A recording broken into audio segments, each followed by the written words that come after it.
Hi, welcome to our channel of IGNOU Audiobooks, Indira Gandhi National Open University, School of Tourism and Hospitality Service Management, SOTHSM. Bachelor of Arts, Tourism Studies, BTS, English. Elective courses. EHI 01 Modern India 1857 to 1964. Block 1 Imperialism, Colonialism and Nationalism. Unit 4 The Revolt of 1857. 4.0 Objectives. In the earlier units you have already been familiarized with the various aspects relating to imperialism and colonialism. You are aware that during the period of its rule over the country, the East India Company exploited and harassed the Indian people. Although various sections of Indian people defied the English supremacy at different times, it was the Great Uprising of 1857, often termed as the First War of Independence, that posed a serious challenge to the English supremacy at an all-India level. After reading this unit you will be able to trace the causes of the uprising of 1857, know about the various events and conflicts and about the role of various sections of people as well as their leaders. Identify the regions where the English authority was most severely challenged during 1857. Determine the reasons for the failure of the revolt and understand its impact and form an opinion about the nature of the revolt. 4.1 Introduction. The Revolt of 1857 forms one of the most important chapters in the history of the struggle of the Indian people for liberation from the British rule.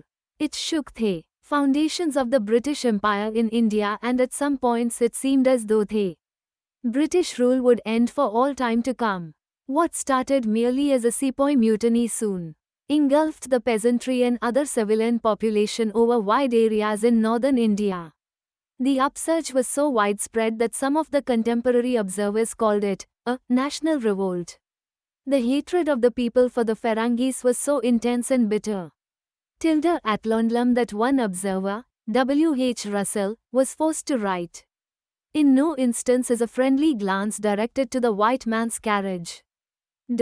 Oh, that language of the eye, who can doubt, who can misinterpret it? It is by it alone that I have learnt our race is not even feared at times by many, and that by all it is disliked." In this unit we will tell you about the various aspects relating to this great uprising. 4.2 Causes. How did the revolt break out? What were its causes? The main reason of this was the ruthless exploitation of the Indian people by the British. The British rule, which was formally established after the Battle of Plassey in 1757 in Bengal, strove to fill the coffers of the East India Company at the expense of the Indians. The East India Company was governed by greedy merchants and traders who could go to any extent to enrich themselves. The company was formed in 1600 and was given a royal charter by Queen Elizabeth, which conferred on it the exclusive privilege to trade with the East. Its main aim was to assume the trade monopoly in India. It was not an ordinary merchant company formed for trade, but had its train of soldiers who fought battles with the Portuguese and the French trading companies in the 17th and 18th centuries in order to establish its trade monopoly. After these rival powers had been defeated, it also tried to humble the Indian traders who offered competition. When the Battle of Plassey was won in 1757, the British successfully imposed their trade monopoly over the area under their control, eliminated competition from the Indian traders and forced the artisans to sell their products to them. The artisans were now paid so low that they could hardly survive. The legend has it that the weavers of Dhaka cut their thumbs to protest against such low payments by the East India Company for their superb work on muslin, renowned for its fine texture. 4.2.1 Exploitation of the resin tree. Although the trade monopoly enriched the East India Company considerably, its main source of income was now derived from the land. After entrenching itself in Bengal, it spread its power in India through wars and treaties. To extract as much money as possible, it devised new systems of land settlements, permanent, Rayatwari and Mahalwari, each more oppressive than the other.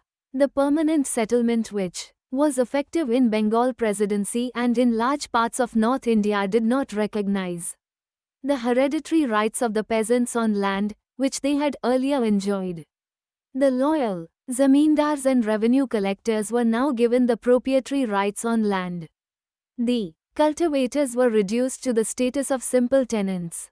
But even the newly created landlords were not given absolute rights.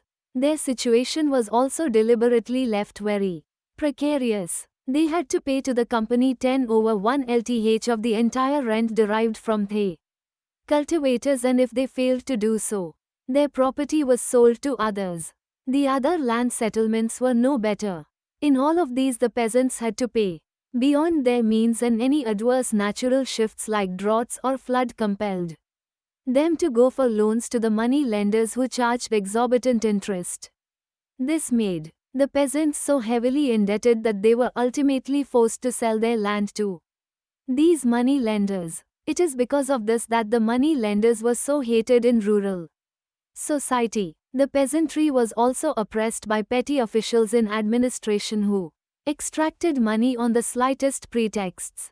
If the peasants went to the law court to seek redress of their grievances, they were bound to be totally ruined. When the crop was good, the peasants had to pay back their past debts. If it was bad, they were further indebted. This nexus between the lower officials, law courts and money lenders created a vicious circle which made the peasantry disparate and ready to welcome any opportunity for change of regime. 4.2.2 Alienation of the middle and upper strata of Indians. It was not merely the peasantry that got alienated from the British rule. The middle and upper strata Indians also felt oppressed. During the period of the Mughals, or even in the administration of the local princes and chieftains, the Indians served at all the places, both lower and higher. The disappearance of these Indian states and their replacement by the British administration deprived the Indians of higher posts, which were now taken mainly by the British. The Indians now served only as subordinates and in other petty positions in the administration.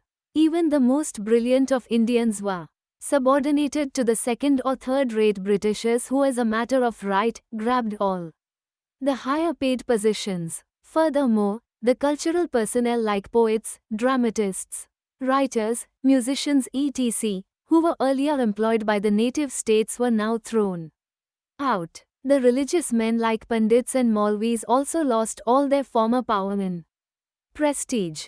4.2.3 Annexation of princely states.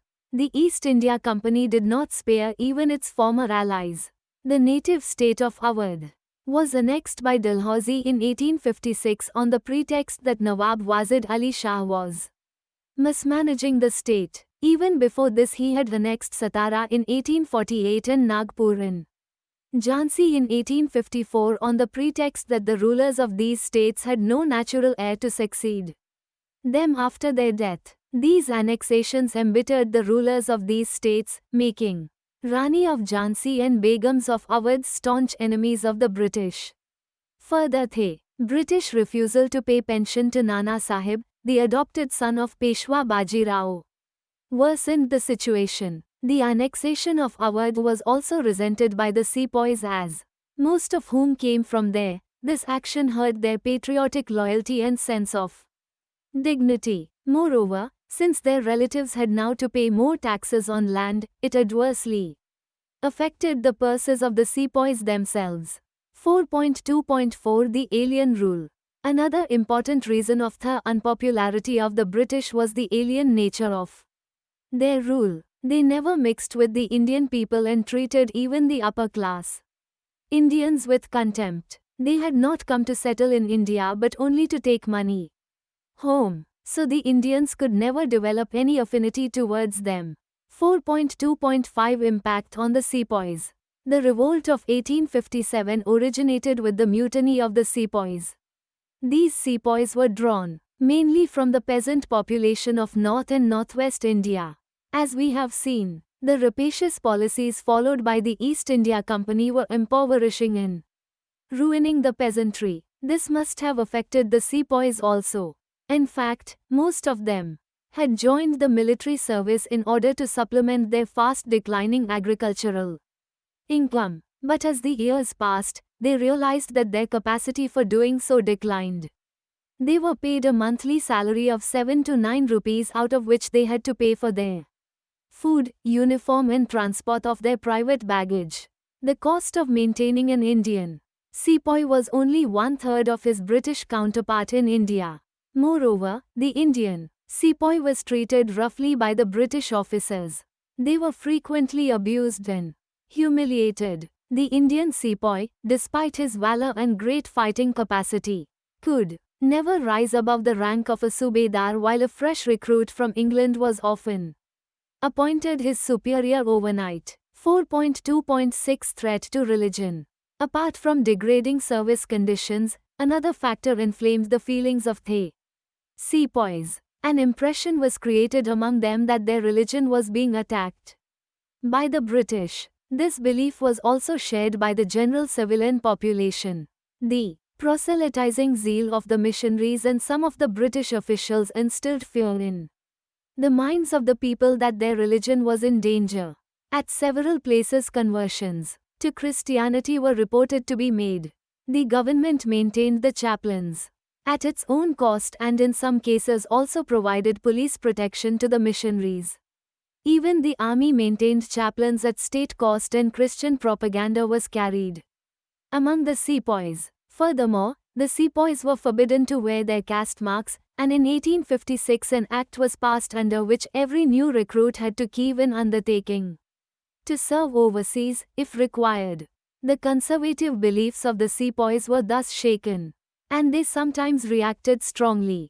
For example, in 1824, the 47th Regiment of Sepoys at Barakpur refused to go to Burma by sea route because their religion forbade them to cross Black Water. The British reacted ruthlessly, disbanded the regiment, and put some of its leaders to death. In 1844, 7 battalions revolted on the question of salaries and bhatta allowance. Even during the Afghan War from 1839 to 1842, the soldiers were almost on the verge of revolt like sepoys. The people of India had also risen in revolt against the oppressive British rule. The most important of these uprisings were the Kutcha Rebellion, 1816-32, the Kol Uprising in 1831 and the Santhal Uprising in 1855-56. The main point with regard to the 1857 challenge, however, was that both the military and civilian revolts merged, and this made it really formidable. 4.2.7 The immediate cause. The atmosphere was so surcharged that even a small issue could lead to revolt. The episode of greased cartridges, however, was a big enough issue to start the rebellion on its own. Dry tinder box was there and only a spark was needed to set it ablaze. Cartridges of the new Enfield rifle, which had recently been introduced in the army, had a greased paper cover whose end had to be bitten off before the cartridge was loaded into rifle. The grease was in some instances made of beef and pig fat. This completely enraged the Hindu and Muslim sepoys. _ND made them believe that the government was deliberately trying to destroy their religion. It was the immediate cause of the revolt. 1. Proclamation issued by Nana Sahib from Kanpur mentioning the use of new cartridges. Look at the screen. 4.3 Organization. What kind of organization did the rebels employ in order to raise their banner against the British? On this question there has been a good deal of controversy among historians. One view is that there was a widespread and well-organized conspiracy, while another view maintains that it was completely spontaneous. The fact seems to be that some kind of organized plan was in existence, but it had not matured sufficiently. When the revolt broke out, as the rebels formed a clandestine setup, they did not keep any records also about the nature, functions and structure of their secret organization. But the stories which have come down to us talk about the red lotuses and chapatis, symbolizing freedom in bread, being passed from village to village and from one regiment to another. Besides, these means speeches were also delivered and quiet preaching conducted by the roaming sannyasis and fakirs to mobilize and rally anti-colonial forces. All these stirred the sepoys to revolt. 4.4 The Rebellion. On the 29th of March 1857, a young soldier, Mangal Pandey, stationed at Barakpur, revolted single-handedly attacking his British officers. He was hanged, and not much notice was taken of this event. But it showed the resentment and anger aroused among the sepoys. Less than a month later, on the 24th of April, 90 men of the 3rd Native Cavalry, stationed at Meerut, refused to use the greased cartridges. 85 of them were dismissed and sentenced to 10 years imprisonment on the 9th of May. The rest of the Indian sepoys reacted strongly to this, and the next day, on the 10th of May, the entire Indian garrison revolted. After freeing their comrades and killing the British officers, they decided to march on to Delhi. This shows that they did have in mind some sort of alternative to the British. Another thing which makes it clear that it was not merely army mutiny was that the people from surrounding areas began to loot the military bazaars and attacked and burnt the bungalows of the British as soon as they heard the shots fired by the sepoys on their officers. The Gujars from the surrounding villages poured into the city and joined the revolt. Telegraph wires were cut and horsemen with warning messages to Delhi were intercepted. As soon as THC sepoys from Meerut reached Delhi, the Indian garrison also revolted and joined the rebels. They now proclaimed the old Bahadur Shah as the Emperor of India. Loose in 24 hours. What began as a simple mutiny had swelled into full-scale political rebellion. In the next 1 month THC entire Bengal army rose in revolt. Whole of North and North West India was up in arms against the British. In Aligarh, Mainpuri, Bulandshahr, Etwa, Mathura, Agra, Lucknow, Allahabad, Banaras, Shahabad, Danapur and East Punjab, wherever there were Indian troops, they revolted. With the revolt in army, the police and local administration also collapsed.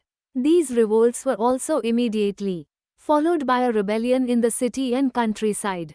But in several places the people rose in revolt even before the sepoys. Wherever revolt broke out, the government treasury was plundered, the magazine sacked, barracks and courthouses were burnt and prison gates flung open. In the countryside, the peasants and dispossessed zamindars attacked the money lenders and new zamindars who had displaced them from the land. They destroyed the government records and money lenders' account books. They attacked the British established law courts, revenue offices, revenue records and thanas, police stations. Thus the rebels tried to destroy all the symbols of colonial power. Even when the people of particular areas did not rise in revolt, they offered their help and sympathies to the rebels. It was said that the rebellious sepoys did not have to carry food with them as they were fed by the villagers.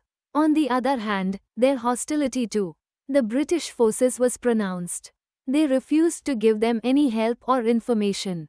And on many occasions they misled the British troops by giving wrong information.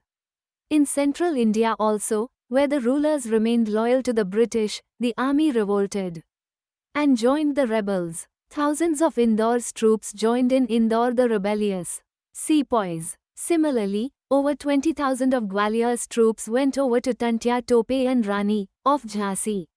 In the whole of North and Central India the British power was limited only to the towns of Agra and Lucknow. Elsewhere the entire British army and administration fell like a house of cards. One of the most remarkable thing about the rebellion was its solid Hindu-Muslim unity. The Hindu sepoys of Meerut and Delhi unanimously proclaimed Bahadur Shah as their emperor. All the sepoys, whether Hindu or Muslim, accepted the suzerainty of the emperor and gave the call, Chalo Dilli, onward to Delhi, after their revolt. Hindus and Muslims fought together and died together.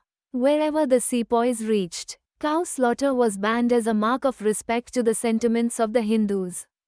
4.5 Leadership. The storm centers of the revolt were Delhi, Kanpur, Lucknow, Bareilly, Jhansi and Arrah. All these places threw up their own leaders who for all practical purposes remained independent, even though they accepted the suzerainty of Emperor Bahadur Shah. T. Bakht Khan. In Delhi, Bahadur Shah was the leader. But the real power lay with the soldiers. Bakht Khan, who had led the revolt of the soldiers at Bareilly, arrived in Delhi on the 3rd of July. 185 feet 7. From that date on he exercised the real authority. He formed a court of soldiers, composed of both Hindu and Muslim rebels. But even before that the soldiers showed little regard for the authority of the emperor. Bahadur Shah deplored the army officers for their practice of coming into the court carelessly dressed and in utter disregard to the forms of respect to the royalty. Nana Sahib and Tantia Tope. At Kanpur the revolt was led by Nana Sahib, the adopted son of Peshwa Baji Rao II. The rebellious sepoys also supported Nana Sahib and under his leadership both the military and civilian elements were united. They expelled the British from Kanpur and declared Nana Sahib as Peshwa, who acknowledged Baliyada Shah as the Emperor of India. Most of the fighting was, however, carried on by Tantia Tope on his behalf, and it was Tantia Tope who passed into the popular legend as a great patriot and anti-British leader. The Begum of Awadh. At Lucknow the Begum of Awadh provided the leadership and proclaimed her son Birjis Qadar as the Nawab of Awadh. But here again, the more popular leader was Maulavi Ahmadullah of Faizabad, who organized rebellions and fought the British. Rani Lakshmi Bai. Rani Lakshmi Bai of Jhansi was another great popular leader. She believed that she had been robbed of her ruling rights in defiance of recognized Hindu law. Though she showed some hesitation at the initial stage, she fought valiantly once she joined the ranks of the rebels. Kumwar Singh, the RWDT of 1857. But the most representative and outstanding leader was Kumwar Singh of Arrah. Under 3. Kunwar Shah, his leadership the military and civil rebellion was so completely fused that the British dreaded him most. With a war band of about 5,000, including about 600 Danapur sepoys and the rebellious Ramgarh State Battalion, he marched across hundreds of miles to reach Mirzapur, Banda and the vicinity of Kanpur. He reached up to Rewa state and it was thought that as soon as Rewa fell to the rebels, the British would be forced to move to the south. But, for some reasons, Kunwar Singh did not move southwards. He returned to Banda and then back to Arrah, where he engaged and defeated the British troops. He was seriously injured and died on the 27th of April 1858 in his ancestral house in the village of Jagdishpur. The unknown martyrs. Apart from these acknowledged leaders who are remembered for their patriotism and courage, there were many unknown and unacknowledged but no less valiant leaders. Among the sepoys, peasantry and petty zamindars, they also fought the British with exemplary courage to expel them from India. Peasants and sepoys laid down their lives for the cause of their country, forgetting their religious and caste differences and rising above their narrow personal interests. 4.6 Defeat. The British captured Delhi on the 20th of September 1857. Even before this the rebels had suffered many reverses in Kanpur, Agra, Lucknow and some other places. These earlier reverses did not dampen the rebel spirits. But the fall of Delhi, on the other hand, struck a heavy blow to them. It now became clear why the British concentrated with so much attention to retain Delhi at all cost. And for this they suffered heavily both in men and material. In Delhi, Emperor Bahadur Shah was taken a prisoner and the royal princes were captured and butchered. One by one, all the great leaders of the revolt fell. Nana Sahib was defeated at Kanpur, after which they escaped to Nepal early in 1859 and nothing was heard of him afterwards. Tatya Tope escaped into the jungles of central India where he carried on bitter guerrilla warfare until April 1859 when he was betrayed by a zamindar friend and captured while asleep. He was hurriedly tried and put to death on the 15th of April 1859. The Rani of Jhansi died on the field of battle on the 17th of June 1858. By 1859, Kunwar Singh, Bakht Khan, Khan Bahadur Khan of Bareilly, Maulavi Ahmadullah were all dead, while the Begum of Awadh escaped to Nepal. By the end of 1859, the British authority over India was re-established, fully and firmly. 4.7 Causes of failure. There were many causes, which led to the collapse of this mighty rebellion. Here we list some of them to you. 4.7.1 Lack of a unified program and ideology. The rebellion swept off the British system of government and administration in India. But the rebels did not know what to create in its place.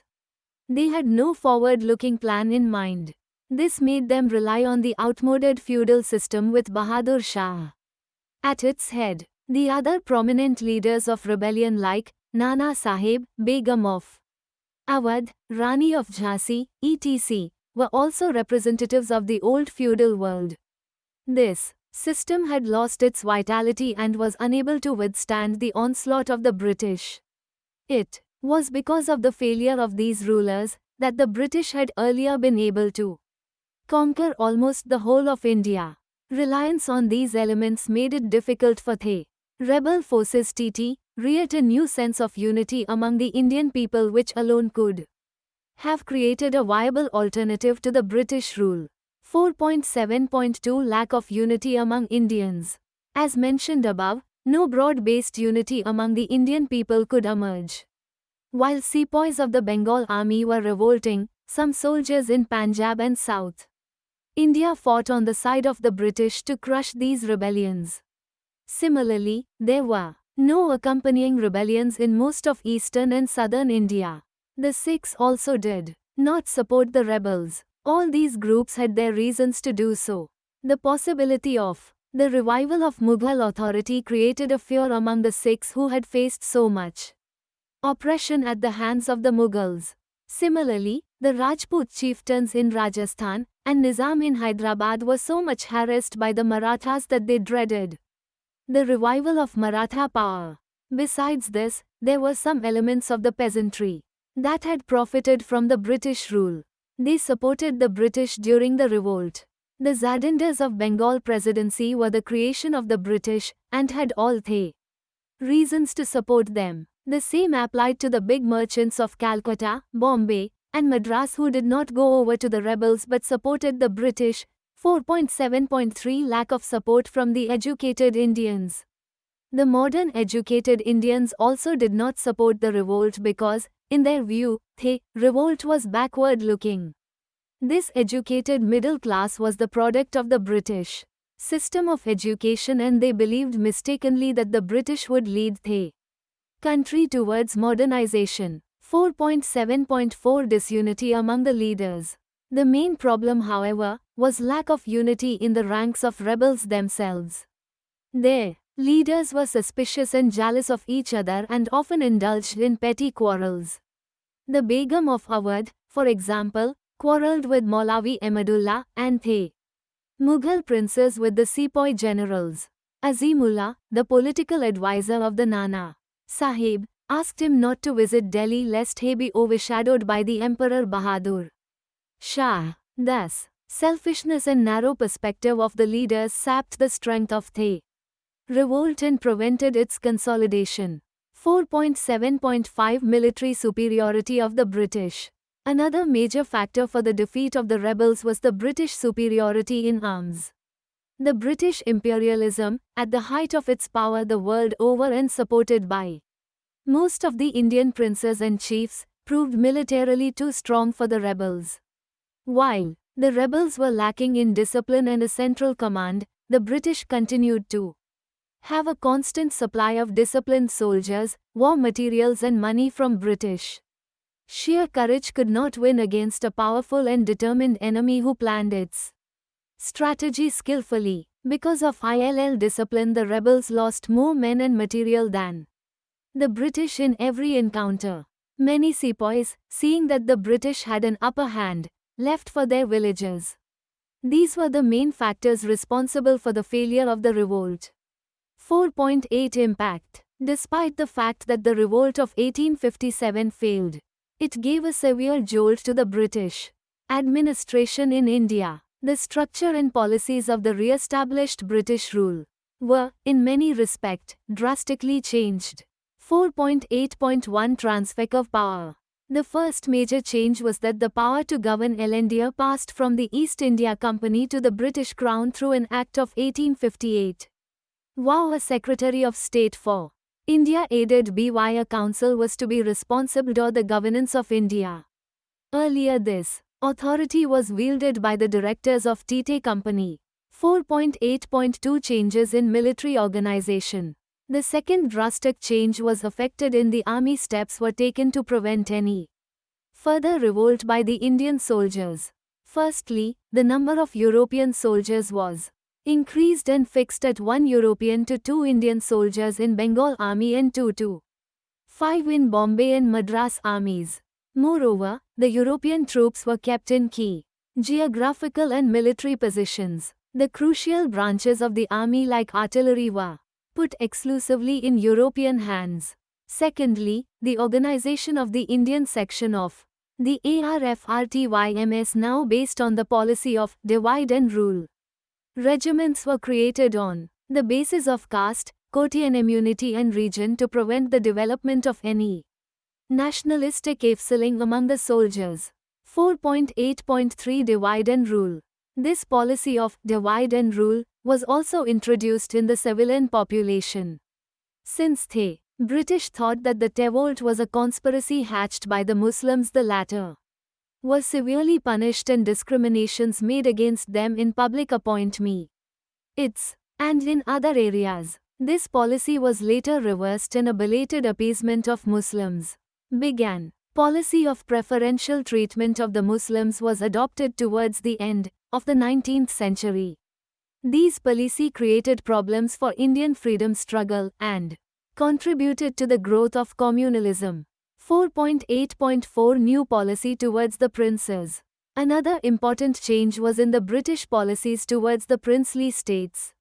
The earlier policy of annexation was now abandoned and the rulers of these states were now authorized to adopt heirs. This was done as a reward to those native rulers who had remained loyal to the British during the revolt. However, this authority of the Indian rulers over particular territories was completely subordinated to the authority of the British and they were converted into a board of privileged dependents.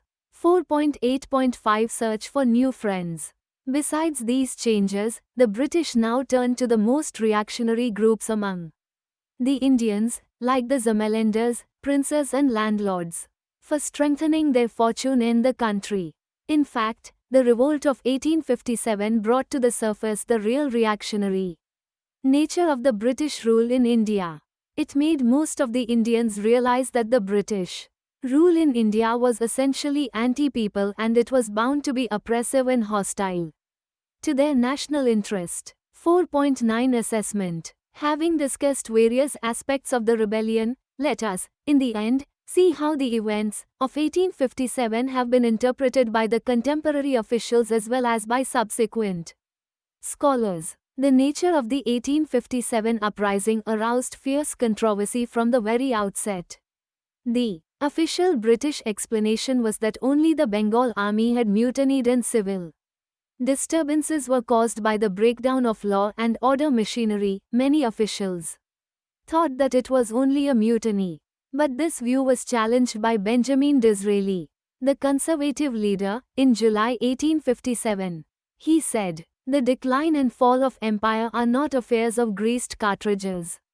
Such results are occasioned by adequate causes, and by the accumulation of adequate causes." Then he queried, "Is it a military mutiny or is it a national revolt?" The official view was challenged by a section of the British community in India also. Colonel G.B. Malleson, who later completed J.W.K.'s History of the Sepoy War, challenged the official theory of simple mutiny, the crisis came, at first apparently a mere military mutiny, it speedily changed its character and became a national insurrection. V.D. Savarkar, who gave a nationalist interpretation to the uprising, asserted in 1909 that it was the Indian War of Independence. Savarkar's views were supported by S.B. Chaudhary, who in his writings demonstrated that 1857 was a rising of the people. In fact, the historiographic tradition in India soon accepted this line of argument. A discordant note was, however, struck by R.C. Majumdar. He refused to recognize 1857 as a war of independence. His view was that, to regard the outbreak of 1857 as either national in character or a war of independence of India betrays a lack of true knowledge of the history of Indian people in the 19th century. Some historians have held that the Muslim elite was responsible for inciting the trouble. Outram regarded the revolt as a Muslim conspiracy exploiting Hindu grievances. Yet, another school of thought believes that during the revolt the people were fighting not only against the British but also against the feudal structure. The backsliding of these feudal chiefs led to the collapse of the revolt.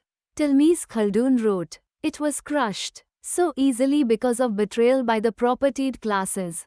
Tara Chand was more explicit when he wrote that the revolt of 1857 was the last attempt of an effete order to recover its departed glory. Percival Spear added, and it has been asserted to have been a purely military outbreak produced jointly by the grievances and discipline of the Indian troops in the folly of the British military authorities. It is in fact an anachronism to describe the mutiny as the first essay towards modern independence. It was rather, in its political aspect, the last effort of old conservative India. These, however, are only some of the interpretations offered. The debate is still going on. We hope to be enriched and enlightened by future research on the rebellion of 1857. 4.10 Summary. The events of 1857, which we have discussed in the unit, are important not only because they represented the crystallization of popular feelings against the alien rule but also because of the many changes that they produced in the country. These changes pertained not only to the policy formulation and the political structure but also to popular beliefs, ideas, and attitude regarding the nature of British rule. The invincibility of the British rule was shattered once for all and the stage was set for an organized and long drawn-out struggle against the alien rule. This led to the beginning of the national movement which ultimately ended the foreign rule and brought independence to the country in 1947. Thank you for watching. We will see you in the next video with the next chapter.